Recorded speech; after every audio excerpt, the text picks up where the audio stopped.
প্রশ্ন করেছেন যে আমার এরকম কোনো কষ্টের স্মৃতি আমার এই সঙ্গীত জীবনে যা আমাকে পীড়া দেয়, হাসিয়ে দেয় কিংবা নাড়িয়ে দেয়। আজকে একটা কষ্টের কথাই বলি।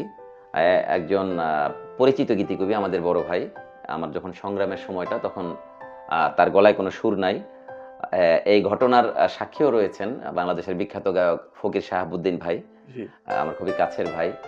আ আশা করি যিনি এই কাজটি করেছেন তিনি বুঝতে পারবেন। আমি নাম বলছি না কারণ উনি পাবলিকলি লজ্জা পান এটা আমি চাই না। আর আমার ১০ টা গানের সুরের জন্য বা ৫ টা গানের সুরের জন্য আমাকে খুব বেশি লালায়িত থাকতে হবে কিংবা অনুতাপ করতে, করতে মরতে হবে। হুম, হুম। বা অতটা নির্বোধ আমি কখনোই নিজেকে মনে করি নাই। কিন্তু ওই যে আমার বড় ভাইটি যিনি কাজটি করেছেন তিনি সারা জীবন লজ্জা পাবেন হয়তো আমার এই রেকর্ডটা দেখার পর। এবং এটি আমি এইজন্য বলছি যে এরকম কর্মকাণ্ড যেন কারো দ্বারা না হয়। হুম, কেউ হুম। যেন এই ধরনের চিন্তা না করেন। তা আমি ওনার গানগুলি দিনের পর দিন সুর করলাম। উনি লিখলেন, আমাকে বললেন সুর করতে। আমি সুর করলাম, রেকর্ড করলাম। তখন এই যে ছোট, ছোট রেকর্ডার থাকে। তো ক্যাসেট প্লেয়ার। হ্যাঁ, তো এরকম একটা অ্যালবামের নামটাও আমি বলতে পারি। নামটা বললেও তো পাবলিক জেনে যাবেন, জনগণ জেনে যাবেন এবং তারা ওই গীতিকবিকে আ আ এক প্রকারের খারাপ চোখে দেখবেন, এটাও আমি চাচ্ছি না। আমি তাকে লজ্জা দিতে চাচ্ছি না, কিন্তু এই রেকর্ডটা থাকলে তিনি বুঝতে পারবেন যে আমি এই কাজটি করেছিলাম। আচ্ছা, আচ্ছা। তো অ্যালবাম যখন বের হলো, বাংলাদেশের বিখ্যাত ৪ জন গায়কের মিক্স অ্যালবাম ছিল এটি। আমি নামটাও বলছি না। অ্যালবাম বের হওয়ার পর আমি দেখি যে ওই অ্যালবামের সুরকার নীরব। সুরকারে নীরব নাম লেখা। তো আমি যখন ওনাকে কল করলাম যে, "ভাই আপনি আ সুর করলাম কষ্ট করে আমি, আপনি নীরব নামে গানগুলো ছাড়লেন।" ওই অ্যালবামের গায়কদেরকে আমি ব্যাপারটা জানিয়েছিলাম। যারা হুম, হুম। ছিলেন তাদের মধ্যে তারা বিখ্যাত গায়ক। তো তাদের নাম কি বলা যাবে? কারা, কারা ছিল? তাদের নাম আপনি চাইলে আমি বলতে পারি। সেই অ্যালবামের গায়ক ছিলেন রবি চৌধুরী। আচ্ছা। হুম? সেই অ্যালবামে গান গেয়েছিলেন মণিকিশোর দাদা, প্রয়াত আমাদের মণিকিশোর দাদা। জি, জি, আ মনির খান। জি। আ আরেকজন সিঙ্গার ছিলেন আমাদের রিংকু সম্ভবত। আচ্ছা। এরকম ৪ জন শিল্পীর অ্যালবাম। আ নীরব আমার নাম দিয়ে, মানে আমার নাম না দিয়ে উনি সুরকার হিসেবে উনি আমাকে ক্রেডিটটা দেবেন না। অর্থনৈতিক ব্যাপার তো নাই, ক্রেডিটটাও দিবেন না। তো এই যে আ আমার একটা বড় ভাই, উনার সাথে অনেক চলেছি। কিন্তু উনি তো চোর। হুম? আমি এটা বলতে চাই এজন্য, এরকম চুরো যদি করেন যে এখন আমি কিন্তু বলে দিতে পারতাম। এই যে ১০-১৫ বছর ২০ বছর হয়ে গেছে আমি কিন্তু তার নামটা পাবলিকলি কোথাও বলিনি। আজও বলছি না। কিন্তু ওই যে চোর ভাইটি তখন আমাকে হুমকি দিলেন যে আমি যখন বললাম, "ভাই আমার নাম দিলেন না।" তো উনি ওনার পাশ থেকে বোধহয় কেউ ছিল মাস্তান-টাস্তান, হুমড়া-চুমড়া এরকম। আ সেই সময়ের প্রেক্ষাপট তো আসলে। হুম, যখন আপনি যেমন থাকেন তখন তো আমাকে হুমকি দিয়েই দেয়া যাবে। হুম, হুম, হুম। হুম? কিন্তু এখন হয়তো আমার ভাইটি আবার চিন্তা করবেন যে হয়তো উনি থাকছেন এক জায়গায়, তার পাশাপাশি কোনো এলাকায় আমি থাকি। উনি আমাকে হুমকি দিলে উনিও তো ভাববেন যে বিকেলবেলা বেরোলে তো দেখা হবে। তখন ওর সাথেও তো ৩ জন থাকতে পারে। হুম, আমি যে ৩ জনকে নিয়ে হুমকি দিব, সেই ৩ জনকে তো সেও চিনতে পারে। জি। এখন আমার বয়স একটু হচ্ছে না? হ্যাঁ, তো হ্যাঁ। এখন হয়তো হুমকিগুলো এরকম হবে না। ছোটদেরকে অনেক কিছু নিপীড়ন নির্যাতন করা যায়। কিন্তু আমার এই চোর ভাইটিকে বলি যে আপনার নাম আমি বললাম না। কিন্তু আপনার এই চুরির ইতিহাসটি এখনো রয়ে গেছে ইউটিউবে। অডিওর পরে এটি ইউটিউবে গানগুলো উঠেছে। এবং আপনি ঘুমান কি করে? আপনার তো লজ্জা থাকা দরকার। আপনি চুরি করবেন কেন ভাই? এবং আমি আমার পরবর্তী প্রজন্মের যারা রয়েছেন কিংবা আমার সমসাময়িক যারা রয়েছেন, এরকম চুরি করার চিন্তা বাদ দিতে হবে আপনি যখন বড় কিছু করতে চাইবেন। যদিও চুরি-টুরি করে এখন তো উনি অনেক বছর ধরে মার্কেটেও নাই তেমনভাবে। সেটা আমি বলছি না। আমি তার প্রতিভাকে স্বীকার করি। প্রত্যেকটা মানুষ তার প্রতিভা নিয়েই তো বাঁচে।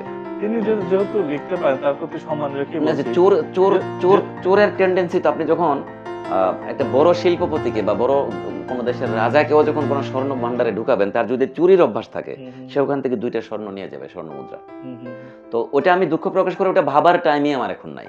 কারণ গানের সংখ্যায়, আমার প্রচারের জায়গায় এমন কোন জায়গাই নাই যেখানে মানে আমার মানে একেবারে কার্পণ্য আ আ আ পাবলিক আমাকে করেছে, পাবলিক আমাকে ভালোবাসে নাই, মানুষ ভালোবাসে না, আমাকে নেয় না, এমনও না। হুম, মানুষ হুম। তো আমাকে নিয়েছে।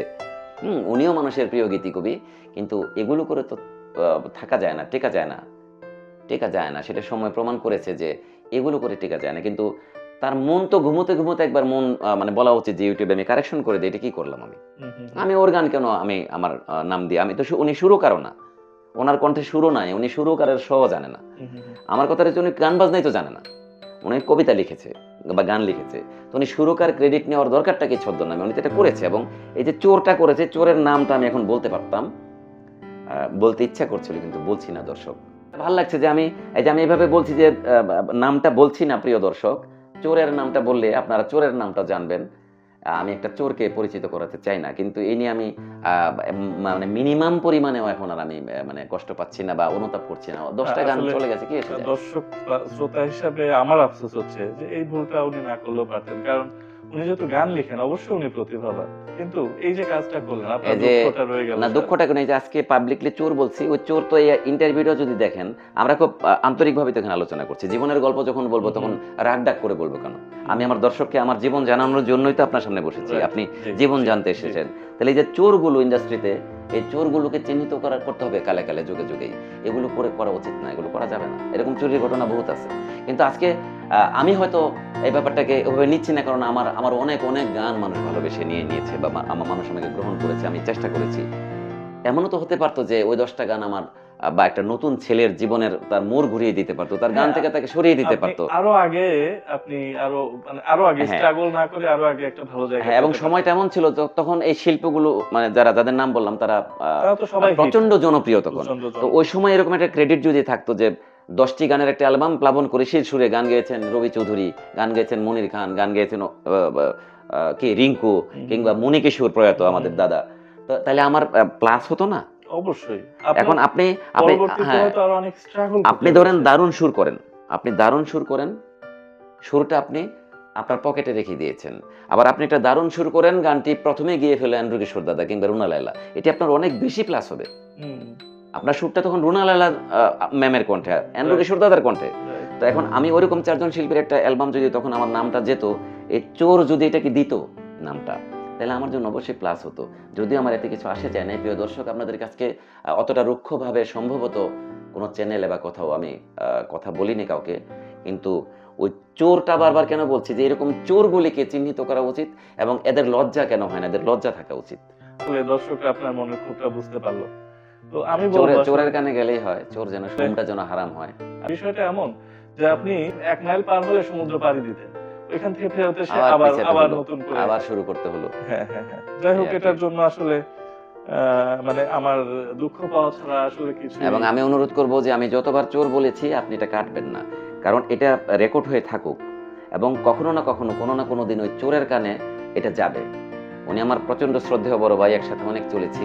কিন্তু চোর বলছে এই জন্য যে ওনার তো ২০ বছর ১৫ বছরের অনুতাপটাই হলো না। একটি একটি মানুষ যে তিনি গান লিখেন, তিনি কবি, তার অনুতাপের জায়গা থাকবে কারা, না? কারা সাক্ষী ছিলেন আপনার আমি এই বিষয়ে অ্যালবাম বের হওয়ার পরে রবি চৌধুরী ভাইকে বলেছি পার্সোনালি। ফকির শাহাবুদ্দিন ভাই এই বিষয়টিই জানেন এবং অনেক বেশি গালিগালাজও করেছেন এই বিষয় নিয়ে। অনেকে মানে নোংরা ভাষায় গালিগালাজ করেছেন। তো এরকম এরা তো ওয়েল নোন। এদেরকে সবাই চিনে, মণিকিশোর দাদা সবাই তাদেরকে জানে। হুম, হুম, প্রত্যেককে আমি পার্সোনালি বলেছি এবং তারা জানেন। এবং আমি যখন সুর করতাম, যে বাসাতে বসে গানগুলো আমি সুর করেছি, ফকির শাহাবুদ্দিন ভাই তখন কালের সাক্ষী আমার সামনে। হুম, হুম, হুম। যে কারো ক্ষেত্রে এখান থেকে মন ভেঙে গেলে সেটা আসলে ওঠানো কঠিন। তারপরেও আমি আপনাকে সাধুবাদ জানাই। যে এরকম একটা বিধ্বস্ত একটা পরিস্থিতিতে পড়ার পর আপনি যে আবার কামব্যাক করেছেন। হ্যাঁ, আমি একটা কাজ করেছি তখন। এখন হয়তো কিছুটা শক্তি বা সাহস নিয়ে কথা বলছি। তখন তো আমি নতুন। হুম, হুম, হুম, আমি এটাকে সয়ে নিয়েছিলাম তখন হুম, হুম, হুম, এবং প্রতিবাদ করিনি সেভাবে। হুম, হুম, আর একেবারে নাম বদলানোর জন্য উঠে পড়ে লাগতে হবে সেটাও করিনি। কারণ তখন আমার হাতে কাজ চলে আসছিল এবং আমি নিয়মিত কাজ করছিলাম। ওই ১০টি গানের জন্য আমার পড়ে থাকতে হবে এরকম সময় আমার ছিল না বা ওরকম আমার দরকার ছিল না। আচ্ছা, আমরা একটু অন্য টপিকে হ্যাঁ, যাই। প্লিজ। আপনার ইন্দুবালা গো গানটি, এই গানটি তৈরির পেছনে পুরো হিস্ট্রিটা সংক্ষেপে আমরা জানতে চাই।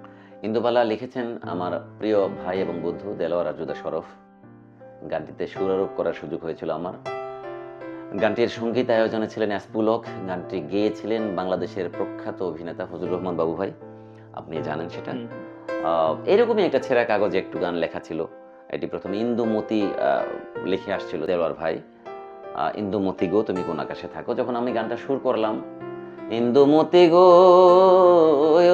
তুমি কোন আকাশে থাকো, এভাবেই গানটি আমরা রেকর্ড করার চিন্তা করছিলাম। হুম, হুম। তো দেলোয়ার ভাই আবার পরে একদিন বললেন, প্লাবন ভাই ইন্দুবালা করে দিলে কেমন লাগে? তো এই ইন্দুবালা আমি বললাম ভালোই ভালোই লাগছে। তো ইন্দুমতিটা ইন্দুবালা শেষে হয়ে গেল। এই তো। পুরো প্রক্রিয়াটাই।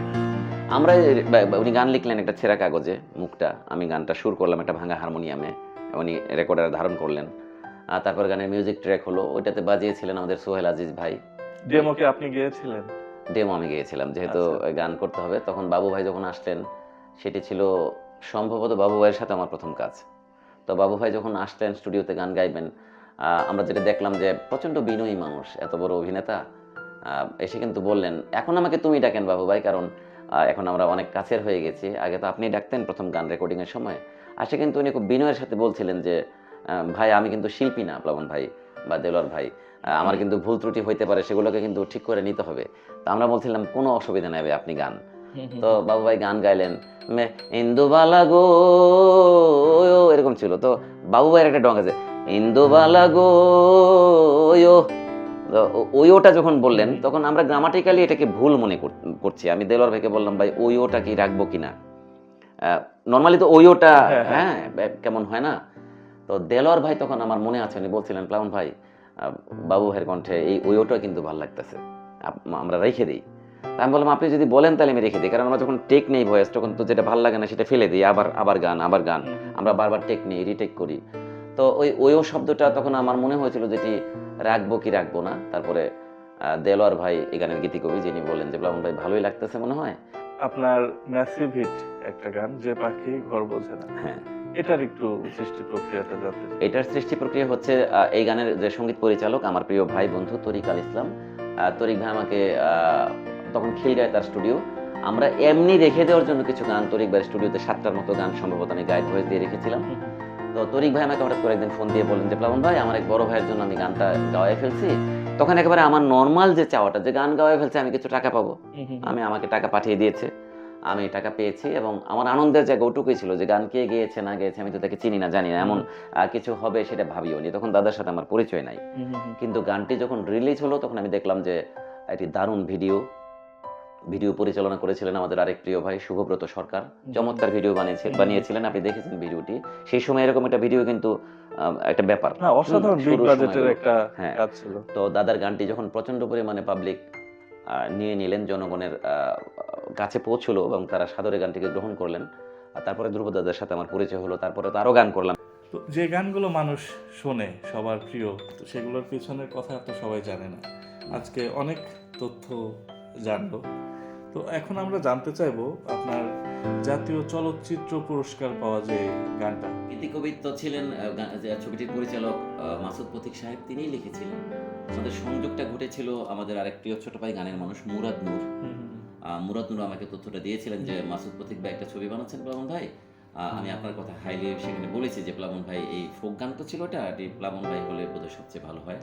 তো আমি অনুষ্ঠানের মাধ্যমে অত্যন্ত প্রিয় ছোট ভাই, তো মুরাদ নূরকে আমি ধন্যবাদ জানাতে চাই যে আমার এই যে পুরস্কার, এটার যে আমার অর্জনের যে ক্ষুদ্র জায়গাটুকু তার ভাগ মুরাদেরও থাকলো। আর মাসুদ পথিকের লেখা এই গানটিতে আমি সুরারোপ করেছিলাম।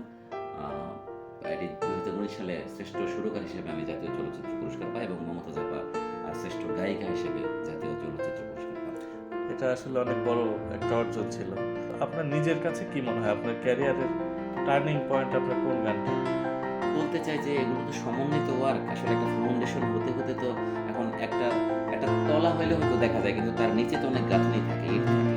আপনি হয়তো বলতে পারেন যে সেভাবে খুব বড় করে বা একটু বেশি ফ্ল্যাশ আউট হওয়ার যে ব্যাপার, হয়তো ইন্দুবালার কথা বলতে পারেন যে সেখান থেকেই হয়তো বা একটু ছড়িয়ে পড়েছে বেশি আমার সৃষ্টিকর্মের। আচ্ছা, ফ্যানরা সবচেয়ে অদ্ভুত কি ধরনের প্রশ্ন করেছে আপনাকে এই যাবৎকালে যতবার ফ্যান? এটি সবচেয়ে কমন প্রশ্ন অনেকেই করছে, অনেকেই করে ফোন দিয়ে অনেকে বলে, হ্যালো আসসালামু আলাইকুম ভাই, আপনি আমার অনেক বড় ভক্ত। সবসময় বলে। যখন মোবাইলের যুগ ছিল তখন অনেক গ্রাম, তখন প্রথম নতুন যখন মোবাইল আসছিল অনেক ভক্তরা বলতো হ্যালো এটা কোথায়, এরকম বলে।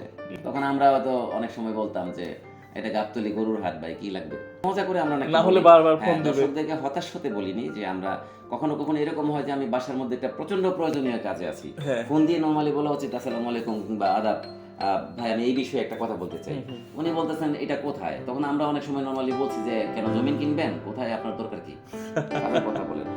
এগুলো আমরা মজা করি বলি, তার মানে এটি যে দর্শক একদম ধরেই নেবেন যে আমাদের আচরণই এটা, কিংবা দর্শককে আমরা এভাবেই কথা বিশেষ পরিস্থিতিতে আপনার আমার প্রাণ, আমাদের প্রাণ আপনারা আছেন বলে আমরা গান করি, কাউকে আহত করারও কিছু নেই এখানে, বলে রাখছি আমি। কখনো এটা হয়ে যায়। আপনার গানের সংখ্যা এত বেশি, কখনো কি ভুল করে নিজের গান শুনে মনে হয় না যে এই গানটা তো ভালোই, কার গান এটা, কার সুর করা? এটা তো এবারে মনে হলো, গতকালকে আমার একটা ইন্টারভিউ এসছে, আমাদের সানিয়া আজাদ করলো, সেখানে যে গানের তালিকা দিয়েছে হঠাৎ অঞ্জনা মনির খান ভাইয়ের গাওয়া একটা গান শুনে আমি চিন্তা করলাম এটা তো আমার গান না। আমি সাথে সাথে ওরা ফোন দিলাম যে ভাই আপনি কোন গান ঢুকাই দিলেন, আরেকজনের গান, মিল্টন খন্দকার ভাইয়ের গান ঢুকাই দিলেন কিনা।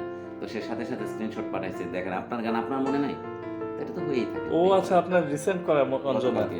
হ্যাঁ হ্যাঁ হ্যাঁ হ্যাঁ, রাইট। সেটা আমার মনে ছিল না যেটা আমারই গান। তো তাকে আমি বলার পরে সে আবার আমাকে স্ক্রিনশট দিল যে এটা আপনার গান। আমি ওয়াও, বলছি, না ঠিক আছে ঠিক আছে। এখন মনে দারুণ দারুণ। আমরা অনেক কথা বলেছি, জীবনের কথা তো শেষ হয় না। প্রিয় দর্শক, আপনারা এতক্ষণ কষ্ট করে যারা আমাদের সঙ্গে ছিলেন, আমার এই ভাটির জন্য অনেক বেশি শুভকামনা। তিনি অনেক অনেক প্রশ্ন করেছেন, অনেক কিছু জানতে চেয়েছেন, আমি আমার জায়গা থেকে উত্তর দেওয়ার চেষ্টা করেছি। আমাদের কোনো কথায়, আমাদের কোনো আচরণে যদি আপনাদের মনে কিঞ্চিত কোনো কষ্ট লেগে থাকে, আপনারা প্লিজ আমাদেরকে ক্ষমা করবেন। বেসিক্যালি আমরা আমাদের জীবনের গল্পগুলো আপনাদেরকে জানাতে জি, জি। চেয়েছি। আপনারা সঙ্গে আছেন বলে আমরা গান করতে পারি। সবসময় আপনাদেরকে পাশে পেয়েছি, আপনাদের পাশে থেকেছি, আপনারা আমাদেরকে রেখেছেন, এবং আমি বিশ্বাস করতে চাই আগামী দিনে গানের মাধ্যমে, সুরের মাধ্যমে আমরা আপনাদের সাথে থাকব, বাংলা গানের সাথে থাকব, বাংলা সংস্কৃতির সাথে থাকব। ভালো থাকুক বাংলা গান। অনেক গুরুত্বপূর্ণ তথ্য জানতে পারলাম জাতীয় চলচ্চিত্র পুরস্কার প্রাপ্ত আমাদের প্রিয় প্লাবন কুরেশি ভাইয়ের কাছ থেকে। অনেক শুভকামনা এবং শুভেচ্ছা জানিয়ে আজকের মতো আমাদের কথোপকথন এখানে শেষ করছি। আসসালামু আলাইকুম। আসসালামু আলাইকুম।